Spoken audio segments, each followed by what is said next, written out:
Guys, nasa condo ako. Tapos, nagulat ako. Na-shock ako, guys, sa iniwan ng mga guest ko, guys. Kasi mga foreigner yun eh. Tingnan nyo, ha. Tingnan nyo iniwan, guys. Ayan.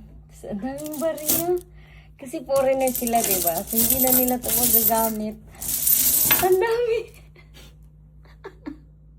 Thank you, thank you. Tapos, guys, ayan. Dami pang canned goods, guys. Oh. Ito yung advantage pag foreigner yung guest mo. Oh, Ang dami. mommy, they'll destroy. Ayan, oh.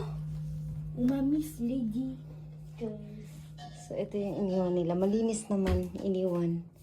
Yung natural na kalat lang talaga siya. At least walang mga damage.